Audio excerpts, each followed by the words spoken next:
بالله من الشيطان الرجيم فانكحوا ما طاب لكم من النساء مثنى وثلاثا ورباعا فإن خفتم ألا تعدلوا فواحدة رب اشرح لي صدري ويسر لي أمري واحلل عقدة من لساني يفقهوا قولي۔ محترم صدر پروگرام ام گرامی حضرت مولانا شہاب الدین مدنی حفظہ اللہ، نہایت ہی موقر اور مقتدر شخصیت، ہماری جماعت کی آبرو اور سرزمین ممبئی سے تشریف لانے والی شخصیت حضرت مولانا عبدالحکیم عبدالمعبود مدنی حفظہ اللہ وتولہ، اسٹیج پر تشریف فرما علماء کرام، سامعین، میری ماؤں اور بہنوں اور بیٹیوں، اللہ رب العالمین کا لاکھ لاکھ شکر و احسان کہ آج اس سرزمین پر ہمیں ایک ساتھ اکٹھا ہونے اور قال اللہ قال الرسول سننے اور سنانے کا موقع مل رہا ہے۔ اللہ رب العالمین ہماری اس کاوش کو قبول فرمائے اور جو باتیں کہی جائیں اس پر کہنے والے کو بھی اور سننے والے کو، تمام لوگوں کو اس پر عمل کرنے کی توفیق عطا فرمائے۔ یہ بزم جو سجائی گئی ہے وہ 6 حفاظ کرام کے دستار یا حفظ قرآن کریم کے مکمل کر لینے پر یہ بزم سجائی گئی ہے۔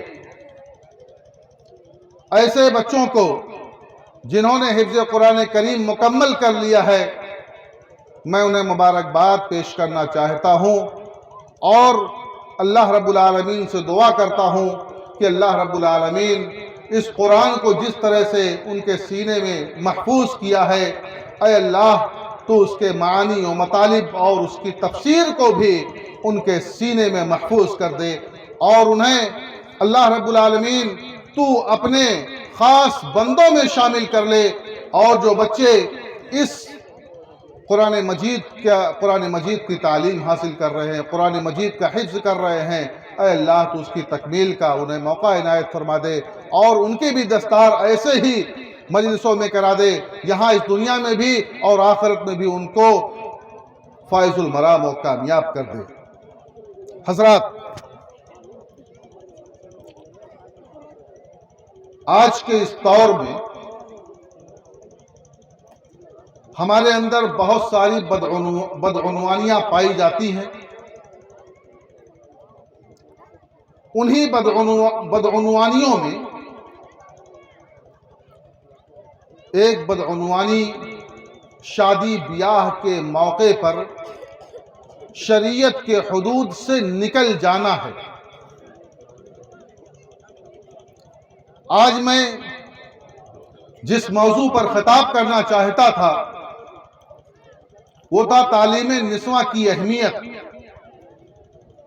اس لیے کہ آج مرکز تحفیظ القرآن نے اس بات کا اعلان کیا ہے کہ آئندہ سال یعنی شوال 1444 ہجری سے یہاں بچیوں کی تعلیم کا بھی انتظام کیا جا رہا ہے۔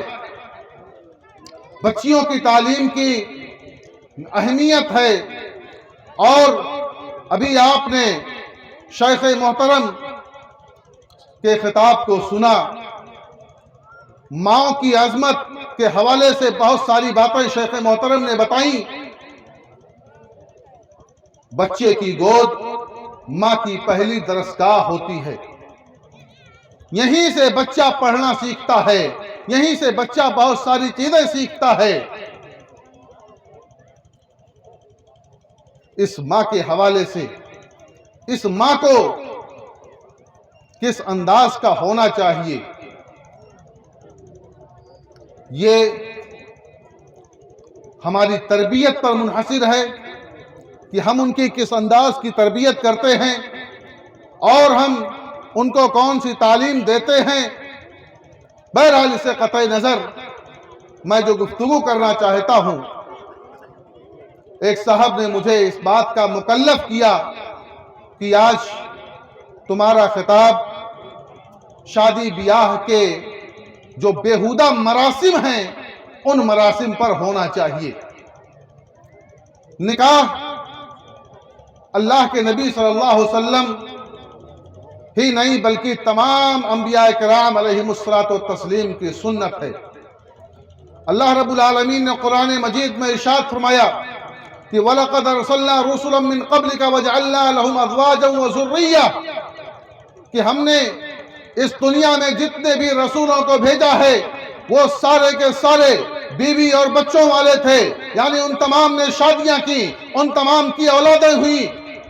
اور اللہ رب العالمین نے کہا فَانكِحُوا مَا طَابَ لَكُم مِّنَ النِّسَاءِ مَثْنَىٰ وَثُلَاثَ وَرُبَاعَ فَإِنْ خِفْتُمْ أَلَّا تَعْدِلُوا فَوَاحِدَةً کہ تم کو جو عورتیں پسند ہوں، تم کو جو عورتیں بھلی معلوم ہوں، جو عورتیں اچھی لگیں، تم ان سے نکاح کرو، دو دو تین تین چار چار عورتوں سے۔ فَإِنْ خِفْتُمْ أَلَّا تَعْدِلُوا فَوَاحِدَةً لیکن اگر تمہیں اس بات کا اندیشہ ہے، اس بات کا خوف ہے کہ تم ان کے درمیان عدل نہیں کر سکو گے تو ایک پر اکتفا کر لو، صرف ایک پر اکتفا کر لو۔ اس آیت کریمہ سے بھی یہ بات معلوم ہوتی ہے کہ نکاح کی اہمیت و فضیلت ہے، نکاح کے بے شمار فوائد ہیں۔ اس سے قطع نظر نکاح کرتے ہوئے یا نکاح کرنے کا جب ہم ارادہ کریں تو سب سے پہلی چیز ہمیں جو بات ہمارے ذہن میں کھٹکتی ہے، جو ہمارے دل میں پیدا ہوتی ہے، یا ہم ذمہ داروں کے تئیں یا ہم ذمہ دار جس بات کو سوچتے ہیں کہ ہم اپنی بہو یا اپنی بیوی کس انداز کی منتخب کریں۔ اللہ کے نبی صلی اللہ علیہ وسلم نے ہمیں اس کی تعلیم دی ہے، فرمایا کہ تنکح المرأة لأربع لمالها ولحسبها ولجمالها ولدينها فاصفر بذات الدين کہ عورتوں سے چار بنیادوں پر نکاح کیا جاتا ہے، چار بنیادوں پر نکاح کیے جاتے ہیں۔ اس کے مالداری کی بنیاد پر، جہیز کتنا لے کر کے آئے گی، اس کے حسب و نسب پر، اس کی عزت اس کے مال و دولت پر، حسب و نسب پر، اور اس کی خوبصورتی پر، اور اس کی دینداری کی بنیاد پر بھی نکاح کیا جاتا ہے۔ اور تم دین والی کو ترجیح دو، دین والی عورت کو ترجیح دو جو دیندار ہو۔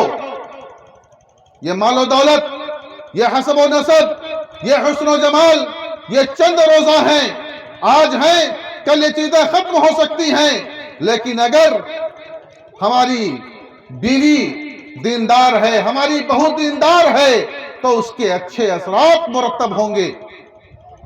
اس لیے میں آپ سے اور خاص طور سے اپنی ماں اور بہنوں سے بات کہنا چاہتا ہوں کہ آپ جب اپنی بہوؤں کو تلاش کریں، اپنے دامادوں کو تلاش کریں تو دین کی بنیاد پر، دینداری کی بنیاد پر رشتے قائم کریں،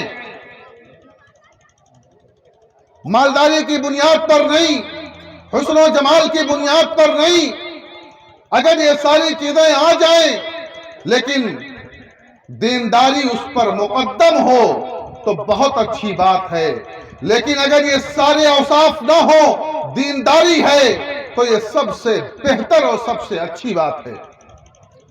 حضرت جلیبیب رضی اللہ تعالیٰ عنہ کا واقعہ، اللہ کے رسول صلی اللہ علیہ وسلم کی خدمت میں حاضر ہوتے ہیں۔ اللہ کے نبی صلی اللہ علیہ وسلم پوچھتے ہیں کہ اے جلیبیب، کیا تم نکاح کرو گے؟ کہا اللہ کے رسول صلی اللہ علیہ وسلم، مجھ جیسے شخص کو کون اپنی بیٹی دے گا؟ میں